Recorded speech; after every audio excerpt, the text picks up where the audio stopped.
दाता दुख बंदना मेरी करो समा। नम्रता और दीनता से भेंट सतगुरु लीजिए। मैं हूँ शरणागत तुम्हारी, दास अपना कीजिए। मैं हूँ शरणागत तुम्हारी, चरणों में रख दीजिए। बोलो श्री गुरु महाराज की जय। बोलो सच्चे दरबार की जय। आइए आज हर गुरुमुख के लिए बड़ा पावन दिन है, जिसको गुरु पूर्णिमा, व्यास पूर्णिमा, व्यास पूजा, गुरु पूजा, इन अनेक नामों से हम जानते हैं, समझते हैं। गुरु पूर्णिमा क्यों हमारे लिए जरूरी है? जिस प्रकार सरकार का दिन होता है, आप लोग बिजनेसमैन बैठे हो, 31 मार्च तक अपना हिसाब किताब लेखा जोखा सरकार के सामने पेश करती हो।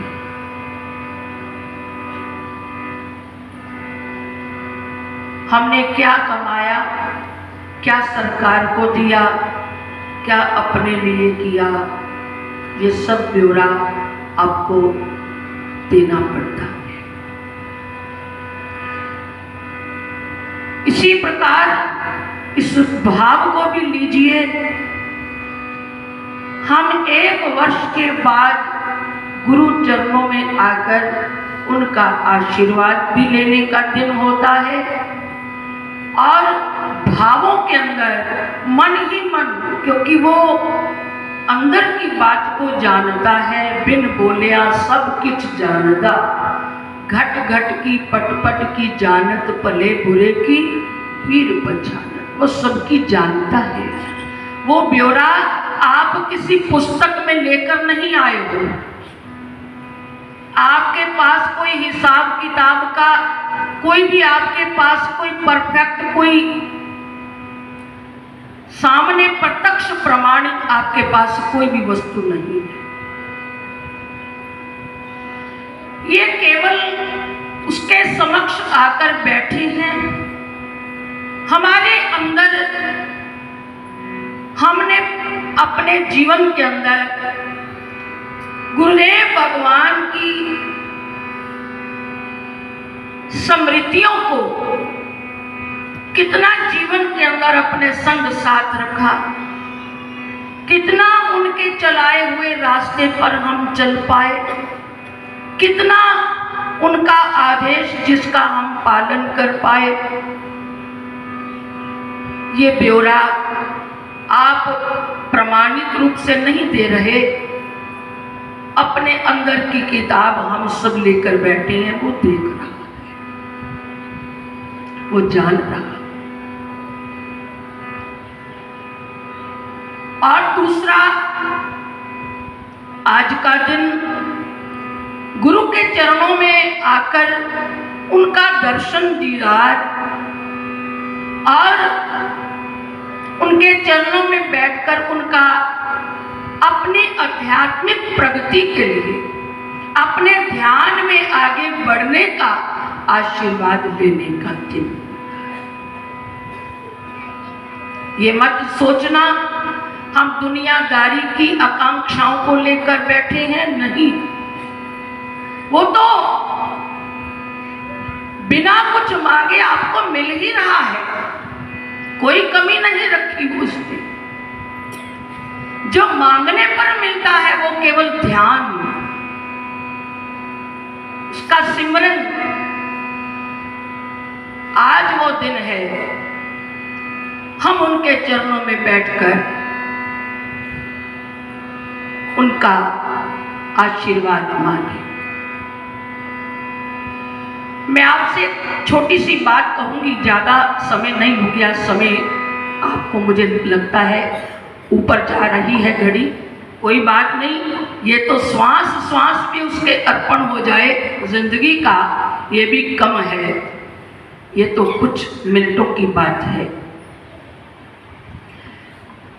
श्री रामचरितमानस में तुलसीदास जी ने एक बड़ी सुंदर उदाहरण दी है, मेरी बात को जरूर सुनना।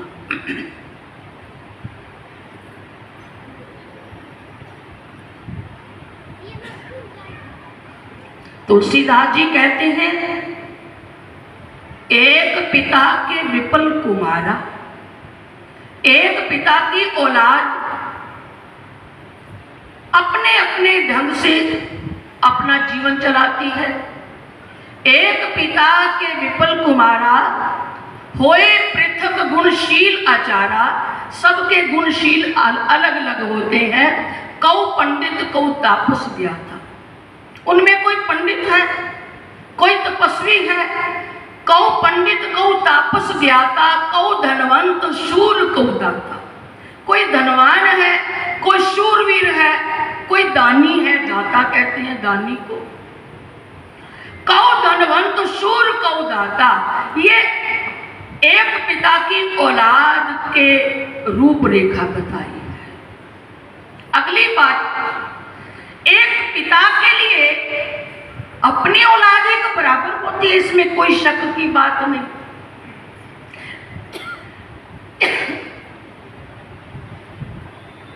लेकिन तुलसीदास जी ने कुछ पक्षपात दिया है,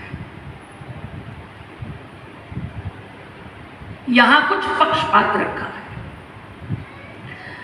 कौ पितु भगत वचन मन कर्म, इनमें एक पुत्र ऐसा है मन वचन कर्म से पिता का ही आज्ञाकारी पुत्र है। ना वो ज्ञानी है, ना वो ध्यानी है, ना तपस्वी है, कुछ भी नहीं। कौ पितु भगत वचन मन कर्मा, सपने और जान ना दूसर धर्मा।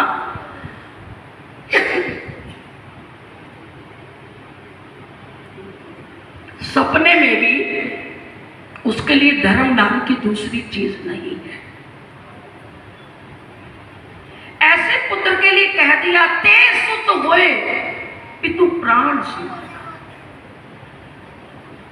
उस संतान में वो पुत्र ते सुत होए पितु प्राण समाना, यद्यपि वो सब भांति अयाना। बेशक वो हर बात से अनजान है, नादान है, कोई भी गुण नहीं, पर एक गुण है, कौ पितु भगत वचन मन कर्म। बस पिता की आज्ञा को मानना ही उसका धर्म है। बस उसने ये सीख रखा है और कुछ जानता ही नहीं। ऐसे पुत्र के लिए कह दिया, ते सुत होए पितु प्राण समाना। वो पुत्र पिता को प्राणों के बराबर प्यारा है। यद्यपि वो सब भांति अयाना, बेशक वो हर बात से नादान है, अनजान है। अब इसका मतलब, ये तुलसीदास जी की वाणी की चौपाइयां है जो मैंने आपके सामने रखी। इसका मतलब ये सीधा सा है, हम ज्ञानी नहीं तो कोई बात नहीं, ध्यानी नहीं कोई बात नहीं, तपस्वी नहीं है तो भी कुछ बात नहीं, इतना तो करें। कौ पितु भगत वचन मन कर्मा, मन वचन कर्म से उनकी आज्ञा के अंदर अपने आप को चलाना है, उनकी नजरों में आना है, उनके आदेश का पालन करना है। और आदेश का पालन करना जिसने सीख लिया, वो जीवन में हुक्म बजाना जिसको आ गया, वो समझ लो गुरु की कृपा का पात्र बन गया। छोटी सी एक घटना संतों के मुख से सुनी गई, आपके सामने रखूंगी। कहते कहते हैं कि जयपुर में एक घाटम नाम का व्यक्ति था।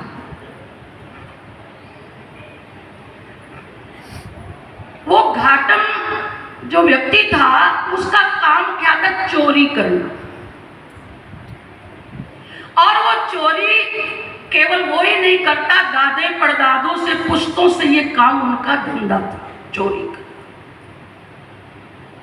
एक बार आधी रात को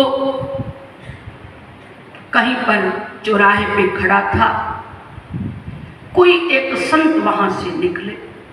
देखा ये तो साधु हैं, महात्मा हैं, इनसे क्या लूटपाट करनी, चलो इनको प्रणाम ही कर लेते हैं। पास चला गया। संत ने पूछा, भाई क्या काम काज करते हो?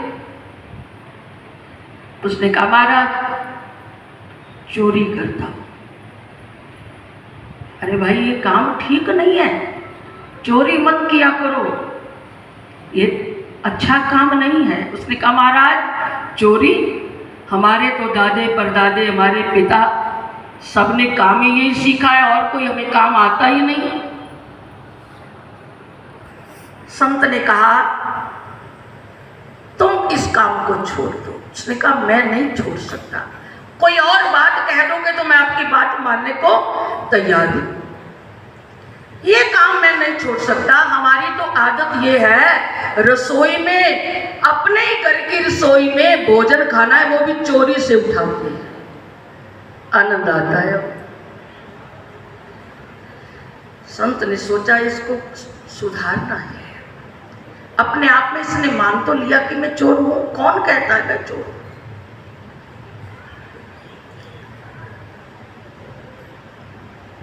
संत ने कहा, अच्छा तुम चोरी नहीं छोड़ सकते, मेरी कुछ बातें उसको तो मान लोगे महाराज, जो भी कहोगे मानूंगा, चोरी छोड़ना मत कहना, बाकी सब चलेगा। संत ने कहा, मेरी 4 बातें याद रखना, जिंदगी में कभी भूलना नहीं। पहली, संत का सम्मान करना। दूसरा, सत्य बोलना है, झूठ नहीं कभी बोलना। तीसरा, कभी जहां जाते हो कहीं मंदिर नजर आ जाए तो प्रणाम किए बिना वहां से निकलना नहीं। चौथा, जो भी लूट के चोरी करके लेके आओ पहले भगवान को अर्पण करना, फिर उसको ग्रहण करना। उसने कहा, महाराज ये 4 बातें मैंने हृदय में धारण कर ली, 4 बातें आपकी मानूंगा, पर चोरी नहीं छूटेगी। क्योंकि आज का तो आदत नहीं, पुरानी है। एक बार क्या हुआ, उसके घर किसी ने भोजन के लिए उसके घर का इशारा दे दिया। उसके घर में पंडित ब्राह्मण साधु संत इकट्ठे हो गए। सो याद आ गया, गुरुजी ने कहा है संत का सम्मान करना। अब क्या करूं, घर में कुछ है नहीं। सोचने लगा, गुरुजी ने बाकी तो सब कुछ कह दिया करने के लिए, चोरी करने के लिए तो मना नहीं किया। चलो वो सामने वाला घर जो है वो बड़ा अच्छा घर है, उसके घर से कुछ चोरी करके ले आते हैं। चोरी करके राशन ले आया, माँ ने भोजन बनाया, साधु संत को भोजन करा के चला गया। लेकिन हुआ क्या, उसके मन में एक बात आई कि मैं जिस रास्ते पर चलकर उसके घर चोरी करने गया हूं, मिट्टी थी, उसमें मेरे पैर छप गए होंगे। पैर छप गए होंगे तो मैं तो पकड़ा जाऊंगा, पड़ोसी हूं, कुछ ऐसा हो जाए कि वो मेरे पैरों के निशान खत्म हो जाए। हुआ क्या, बारिश आई, वो दलदल बन गई, पैरों के निशान खत्म हो गए, कृपा हो गई। दूसरी बात,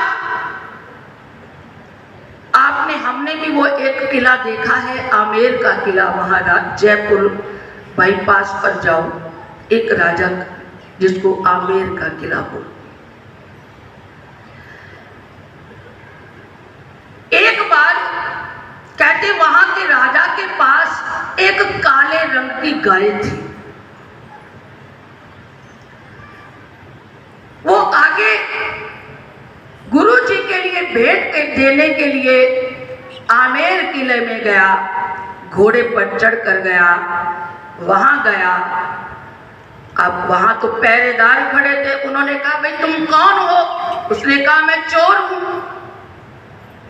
वो कहने लगा ये चोर, जो चोर होता है वो सच थोड़ी बोलता है, मैं चोर हूं।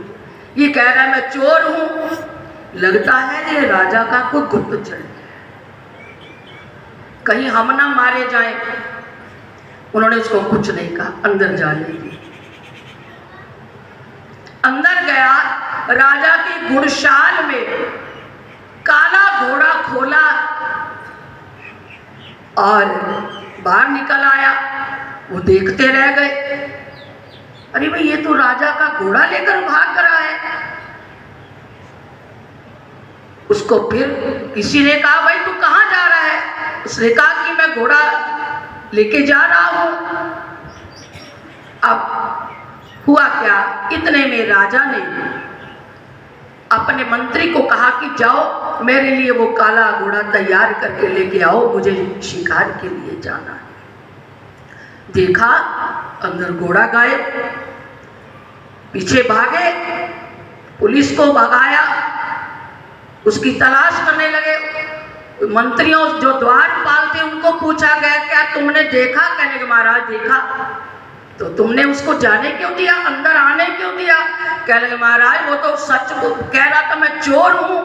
हम तो ये डर गए, चोर अपने आप को चोर कहां कहेगा, ये तो कोई गड़बड़ हमारे साथ ना हो जाए, ये अपने आप को चोर कह रहा है।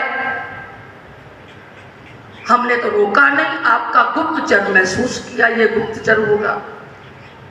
अब उसकी तलाश के लिए जब गए, इतने में वो चोर जो था घोड़ा लेकर, तीसरा गुरु का हुक्म जो था वो सामने उसको मानने की बात आ गई। एक मंदिर था, वहां घोड़ा बांध दिया। गुरु जी ने कहा है बिना प्रणाम किए मंदिर के आगे से नहीं निकलना। अंदर गया, आरती हो रही थी मंदिर में, आरती करने लगा, परिक्रमा की। इतने में वो पकड़ने वाले आ गए, वो घोड़ा खड़ा था। घोड़ा आकर के उन्होंने कहा कि घोड़ा तो खड़ा है, नैन नक्श उसी के हैं, पर चक्कर ये तो सफेद है, वो तो काला था। जब राजा का घोड़ा जो था वो काला था। अब यहां संत ने यहां एक भाव रखा है कि शायद भगवान ने इस पर कृपा की, ये गुरु का हुक्म बजा रहा है कई समय से, और उस काले को गोरा कर दिया। उसकी निशानी थी, उसके कान के ऊपर एक मस्सा था।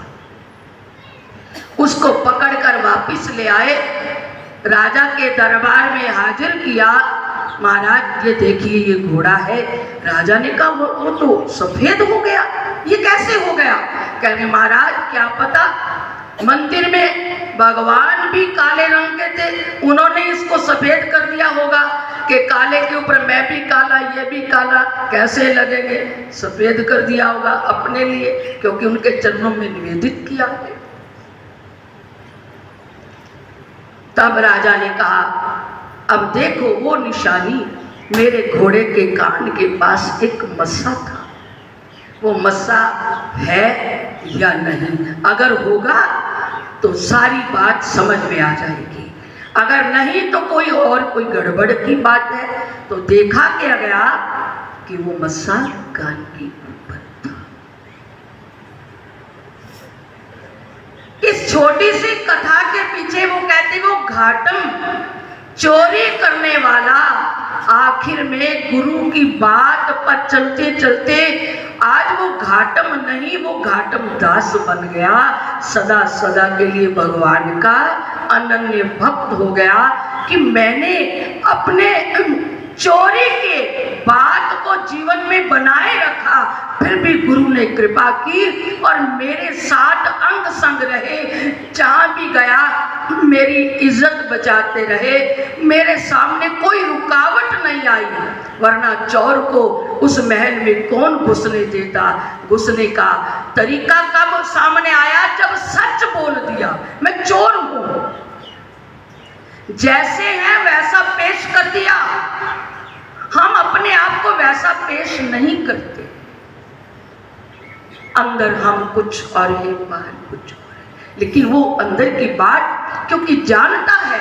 मेरा ये इस छोटी सी कथा आपके सामने रखने का मतलब ये है कि एक चोरी करने की आदत किसी की हो, लेकिन वो गुरु कृपा की पात्रता के बलबूते पर जीवन में उस अवस्था तक पहुंच गया। ठीक है, एक ऐब तेरे से नहीं छूटा, कोई बात नहीं, कोई और तरीका दे दिया, चल ये तू नहीं कर सकता यही कर ले, किसी तरह भी शिष्य का कल्याण हो जाए। यही तो भगवान गुरुदेव हमसे अपेक्षा करते हैं कि हम ज्यादा चक्कर में ना पड़े, कुछ बात ना सोचे, केवल अपने सतगुरु के बताए हुए सिमरन का चंद मिनट बैठकर अमृत बेला में उस होमवर्क को रोज किया करो, सिमरन किया करो, चाहे माला से लेकर कर लो, चाहे ध्यान के माध्यम से करो। गीता में भगवान कृष्ण कहते हैं, अर्जुन जो मेरा ध्यान करता है मैं उसका ध्यान रखता हूँ। पहले हमें करना है, फिर वो हमारा ध्यान सारा दिन रखेगा, पल पल रखेगा। जहाँ हमारी लज्जा की बात आ गई वो बचाएगा, जहाँ हमारी रक्षा की बात आ गई वो करेगा, जहाँ हमारे जीवन में कोई कमी आ गई वो पूरी कर देगा। बस हमें केवल एक ही होमवर्क मिला है, क्या कि हमने सतगुरुदेव भगवान का सिमरन उठते बैठते करना है। तो आज गुरु पूर्णिमा का दिन है, आपको बहुत बहुत मुबारक देते हैं। और आप लोग इसी आशीर्वाद को भाव के अंदर लेकर बैठिए। गुरुदेव कृपा करना, आपके दरबार में हमारी हाजिरी लगती रहे, आपका सिमरन उठते बैठते हम करते रहे। आज हमने यही आशीर्वाद मांगना है।